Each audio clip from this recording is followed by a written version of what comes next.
O primeiro será o próprio ID, e já eu vou explicar sobre isso daqui. E depois o próximo será o nome, e depois o próximo será a descrição. Depois a próxima coluna será a URL da imagem. A penúltima coluna será a categoria.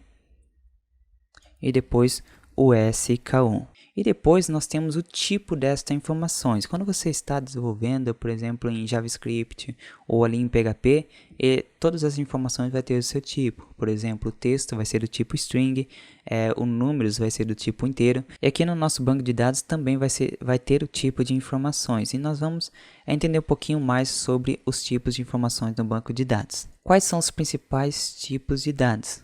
O primeiro será do tipo inteiro, que são os valores inteiros, são os números que começam de 0 e vai até 4 bilhões. Então você tem todas essas opções de número, o limite de número que você pode colocar aí no seu banco de dados. Talvez quem pode usar isso aqui é só o Facebook, porque é muita informações, então você tem todos esses valores disponíveis para você colocar aí no seu banco de dados. E se você começar com um valor negativo, ele sempre vai dar esse espaço aí de 4 bilhões, 299 milhões e todos esses números aí que você vai poder colocar no seu banco de dados. Então esse é o tipo mais comum, que quando você vai colocar o número, principalmente se for aplicar no ID, nós colocamos os valores do tipo int.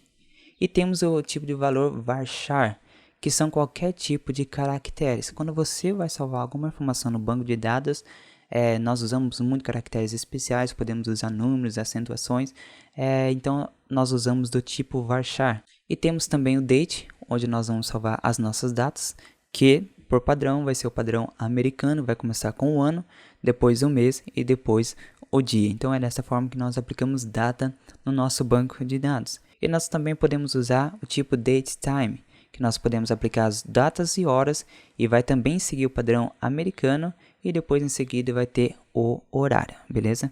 E depois nós temos o tipo do float, que são os números decimais. Claro que nós podemos usar o tipo double, também decimal, mas o mais comum para os números decimais nós aplicamos o tipo float, que por exemplo aqui 1050. Aqui é um exemplo, e quando nós formos salvar no banco de dados, nós não podemos colocar vírgula, nós colocamos ponto, beleza? Não se esquecer que é um padrão americano. E em seguida nós temos o long text, que nós podemos aplicar para textos longos. Por exemplo, se você vai escrever um blog, então quando salvar essas informações ali do corpo do texto do blog, você coloca do tipo long text, que vai aceitar mais de 4 bilhões de caracteres juntamente com os espaços, que vai dar uma média aí de 3 milhões de páginas se fosse escrever um livro. Então nunca vamos ocupar todo o espaço disponível ali do MySQL. Então, nós usamos, esses são os principais tipos de dados. Claro que há outros tipos que nós podemos aplicar para algumas informações específicas, mas também precisaria de uma aula somente para explicar sobre os principais tipos de dados. E caso você queira aprender sobre isso, sobre os principais, todos os tipos de dados que você pode usar, então deixe nos comentários que eu possa criar uma aula específica para isso, beleza?